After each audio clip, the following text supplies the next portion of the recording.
আমার ম্যাক্সিমাম সকাল এই সূর্য প্রণাম আর মেডিটেশন দিয়েই শুরু হয়। মেডিটেশনের আগে 10 মিনিট অনুলোম বিলোম। এর পিছনে বিশেষ কারণ আছে। মেডিটেশনের জন্য প্রয়োজন দুটো নাকের ছিদ্র দিয়ে সমান ব্রিদ ইন ব্রিদ আউট। সমান তো সাধারণত হয় না কখনোই। তুমি নোটিস করবে যে সারাদিন যে কোনো টাইমে যেই নাকের ছিদ্র দিয়ে স্বাভাবিক ব্রিদ ইন ব্রিদ আউট হচ্ছে, তার অপোজিট মানে পাশের নাক মানে অন্য নাক দিয়ে অনেক কম ব্রিদ ইন ব্রিদ আউট হচ্ছে, বা বেশি ব্রিদ ইন আরও বেশি ব্রিদ ইন ব্রিদ আউট হচ্ছে। কখনো সেম নিঃশ্বাস প্রশ্বাস হয় না দুটো নাকের ছিদ্র দিয়ে। আর মেডিটেশনের জন্য আদর্শ স্টেট হলো দুটো নাকের ছিদ্র দিয়ে মোটামুটি একই রকমভাবে ব্রিদ ইন ব্রিদ আউট হবে, তবেই মেডিটেশনে ফোকাস তুলনামূলক অনেক বেশি আসে। This is a fact. এই কারণে মেডিটেশনের আগে 10 মিনিট অনুলোম বিলোম করা উচিত। মেডিটেশন করাকালীন কানে হেডফোন রাখার পেছনে মেন কারণ হলো আমি থাকি ন্যাশনাল হাইওয়ের পাশে 312 NH 312। সকালে লরিটা বেশি চলে, এই কারণে মেডিটেশনে ফোকাস করতে আরও অসুবিধা হয়। আর যে হেডফোনটা আমি ইউজ করি, এই হেডফোনটা অনেকটা নয়েজ ক্যান্সেলেশনের কাজ করে, এই কারণে আমার হেডফোন ইউজ করা। ঘরে থাকলে সাধারণত হেডফোন ইউজ করা হয়ে ওঠে না, মানে করি না। ছাদে এসে মেডিটেশন করলে ম্যান্ডেটরি।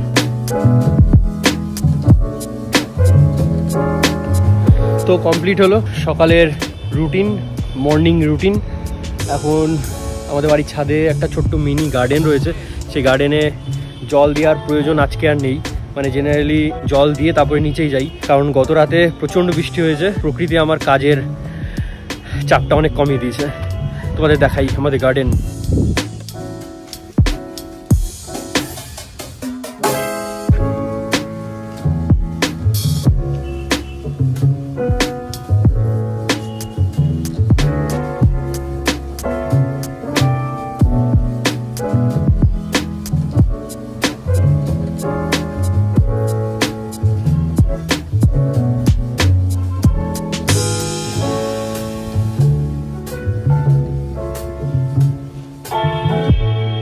এই অশ্বত্থ গাছটার বয়স কিছু না হলেও 1 বছর বা 8-9 মাস, কিন্তু আমার থেকে অনেক বড় হয়ে গেছে। আমার একটা ডাউট রয়েছে, প্লিজ ক্লিয়ার করো, কমেন্টে লিখে জানাও যে অশ্বত্থ গাছ বাড়ির ছাদে রাখা কি ঠিক না ভুল।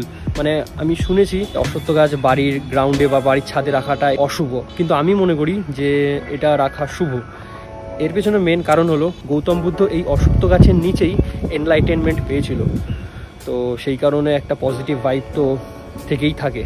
এর জন্যই এই গাছ বাড়ির ছাদে প্ল্যান্ট করা। তো যারা জানো প্লিজ কমেন্টে জানাও with proof and proper source যে অশ্বত্থ গাছ বাড়ির ছাদে বা বাড়ির গ্রাউন্ডের মধ্যে রাখাটা ঠিক না ভুল, প্লিজ।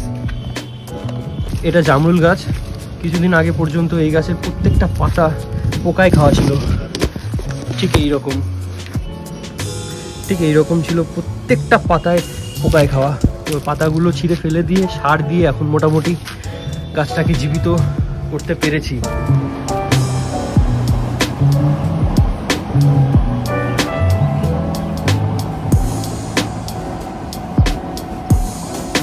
গতদিনই একটা জিনিস নোটিস করলাম, মানে কালকের ভিডিওটা এডিট করতে বসে যখন আমি ভিডিও এক্সপোর্ট করব তখন নোটিস করছি যে আমার এই দাড়িটা অনেক বড় হয়ে গেছে, চুল আর দাড়ি দুটোই অনেক বড় হয়ে গেছে। শেভ করার দরকার বা ট্রিম করা দরকার। মানে আমার লাইফ টাইমে ম্যাক্সিমাম হলেও 4 বার ক্লিন শেভ করেছি, কারণ ক্লিন শেভে ঠিক জমে না। এই কারণে যাব মানিকদার কাছে আজকে সারাদিনের মেন কাজ তো সকালের এই রুটিন কমপ্লিট হলো। এরপরে সারাদিনের মেন কাজ হলো এই চুল আর দাড়ি ট্রিম করা, কারণ আমার বারবার মানিকদার কাছেই যেতে হবে। প্রাণায়াম আর মেডিটেশন করার পরে এই ভিডিও করার চক্করে অনেক লেট হয়ে এসছে। এখন বাজে 8:30। নিচে যাব, খুব খিদে পেয়েছে। কি খাবো এখন দেখা যাক, চলো।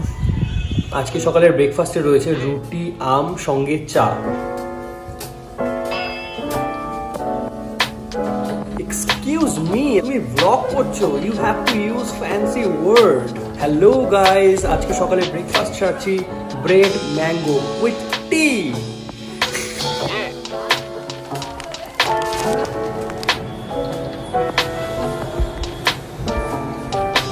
গতদিনের ভিডিওটা আরেকবার দেখলাম, মানে কোনো ভুল ত্রুটি আছে কিনা বা কোনো কিছু ইমপ্লিমেন্ট করার প্রয়োজন আছে কিনা, এই পারপাসেই আগের দিনের ভিডিওটা আরেকবার দেখলাম। আমি একটা জিনিস নোটিস করলাম, গতদিনের ভিডিওতে আমি কোথাও মেনশন করিনি মাকে নিয়ে ব্যাংকে গেলাম কি কারণ, আর রিলায়েন্স ট্রেন্ডে গিয়েই বা কাদের জন্য বা কার জন্য জামা কাপড় কেনা হলো, আমি মেনশন করিনি। তো অ্যাজ এ ভিউয়ার হিসেবে আমি একটা জিনিস নোটিস করলাম, মায়ের অ্যাকাউন্ট থেকে টাকা তোলা হলো, দেন নিজেদের জন্য জামা কাপড় কেনা হলো রিলায়েন্স ট্রেন্ড থেকে।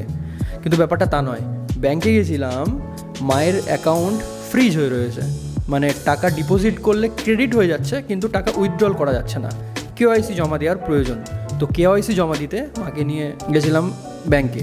আর রিলায়েন্স ট্রেন্ডে গেছিলাম কয়েকদিন বাদে, মামাবাড়িতে ভাইয়ের মানসার পুজো রয়েছে, কালী পুজো, তো ভাইয়ের জন্য একটা শার্ট নেওয়া হলো।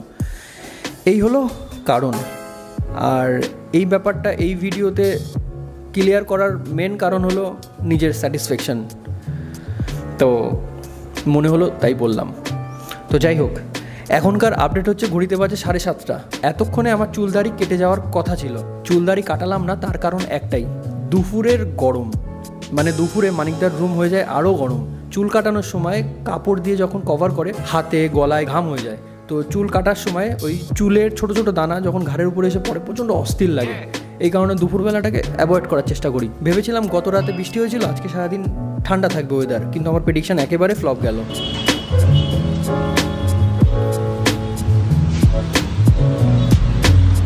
এখন হচ্ছে সেই সময় যে প্রতিটা ছেলেকে সারাদিনের তুলনায় একটু হ্যান্ডসাম লাগে বেশি। সেলুনে পা দেওয়া মাত্রই আর চুলদাড়ি কাটার আগ মুহূর্ত পর্যন্ত সারা মাস কখনো লাগে না এত হ্যান্ডসাম।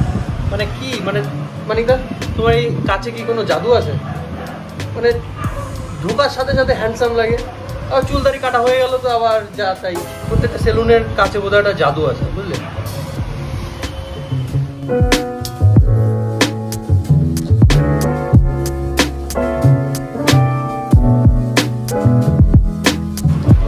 এবারটা আঙ্কেল থেকে বয় বয় লাগছে, এবারটা উইদাউট অ্যাংজাইটিতে দিন কাটবে। তো মানিকদা আসি গো। চুলদাড়ি বড় হয়ে গেলে এই পরিমাণে অস্বস্তি লাগে, মানে সারাদিন দাড়ি গোপের খোঁচা লাগে রীতিমতো। এই দুদিন যে কিভাবে কেটেছে এই গরমের মধ্যে সে শুধু আমি জানি, আর দুনিয়ার প্রতিটা ছেলেরা জানে। তো এখন ফ্রিলি কাজ করতে পারবো উইদাউট এনি ডিস্ট্র্যাকশন। এখন এডিট নিয়ে বসবো, আজকের সারাদিনের ব্লগটা এডিট করে আপলোড করে শিডিউলে বসিয়ে দেন টান টান ঘুম দেবো ফর নেক্সট ডে। বাই।